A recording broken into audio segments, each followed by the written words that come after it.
Hi, this is Christy with Guidepost to Wellness. Welcome back to all of my return viewers and welcome to anybody that's new to the channel. So, how are we doing on those New Year's resolutions? It is the middle of January, and for those of you that have watched some of my other videos or read my blog posts, I'm not big on New Year's resolutions myself because I find that most of the time they're just not created properly.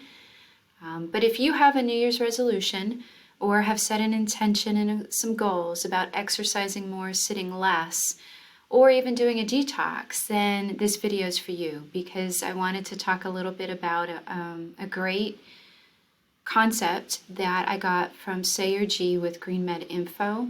And he was talking about intentional movement. And I love that because one of the foundations of overall wellness is getting exercise for your mind and your body. But sometimes talking about exercise can be a little overwhelming, so it can be helpful to look at it instead as movement and increasing your level of movement because all movement is beneficial for us.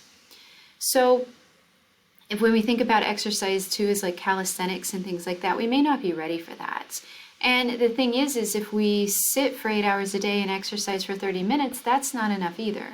So our bodies were designed to be continually moving and resting, moving and resting. And we haven't really changed that much from our ancestors.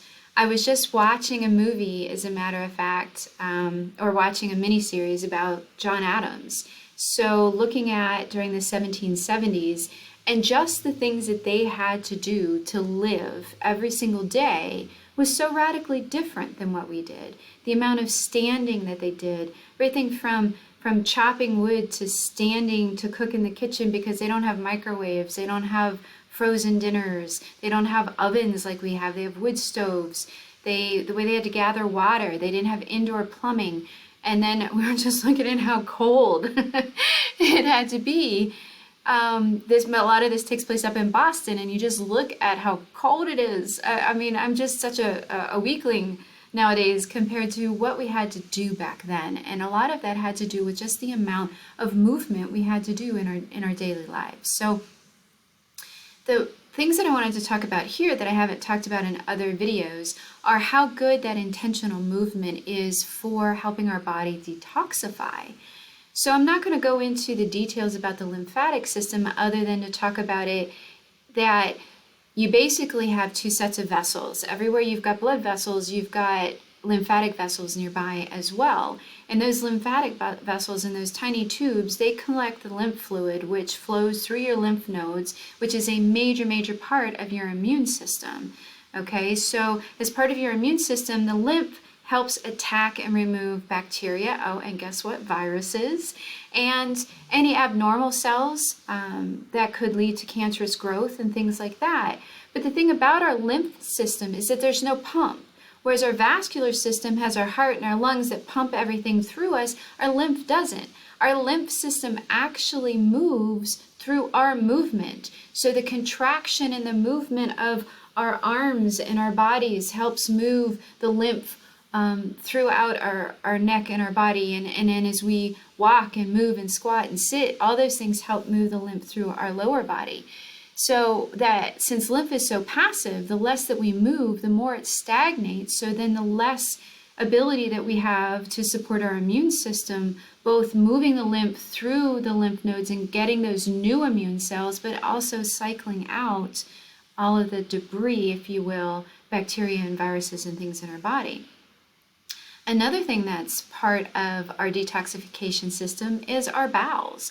And the more we move, the better our bowels move. Because again, peristalsis is a type of muscular system that gets help and work from the more we move our core and the more we move move our bodies. So hospital patients, I know that my mother, when she was older, did just struggle with bowel movements because of being so sedentary. So the more you move, the more you eliminate, and that whole elimination is helping remove those toxins from your body as well.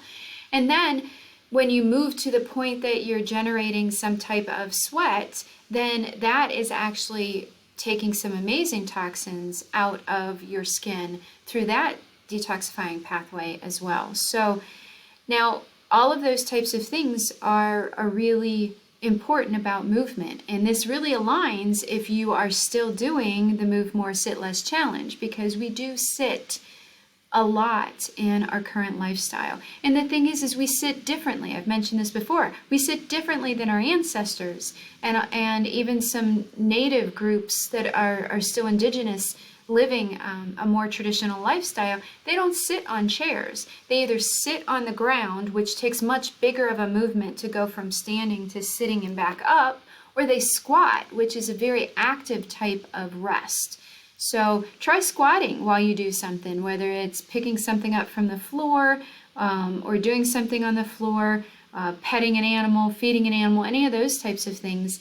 That's a much more active form of sitting. Sometimes I will just, even if I'm watching something, a movie or something educational or whatever, I'll actually be on the floor doing stretches and exercises, just because even getting up and down, like I said, is a really good type of intentional movement. And this fits in nicely as well with being mindful, because if you increase your intentional movement and you do a moving type of meditation or a moving mindfulness exercise, like walking or hiking or yoga or tai chi, qigong, all those different types of things, those are great for the decrease in stress and the health benefits from that. So, like I've talked about in a lot of other videos, if you want to help improve your overall wellness, then adding mindfulness and movement together is just an amazing way to do that. So again, if you've got a New Year's resolution that you want to drop weight, you want to exercise so often, I'm going to put some links down below for setting intentions and then taking those intentions and turning them into SMART goals, and then that'll help you achieve those resolutions in a little bit better of a way.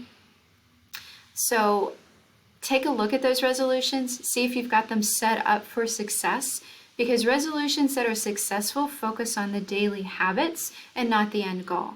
So those are some things to think about if you want to revamp your resolutions a little bit to make them more successful in the long term. I'm going to put some other videos, links down below, check them out, and feel free, if you want some help with any of this, to reach out to me for a free consultation and to see if some coaching might be more supportive to meeting your end goals. So just remember, we are designed to move more, and the benefits of that movement, as much intentional movement that we can input into our day, the better our overall health. Take care and be well.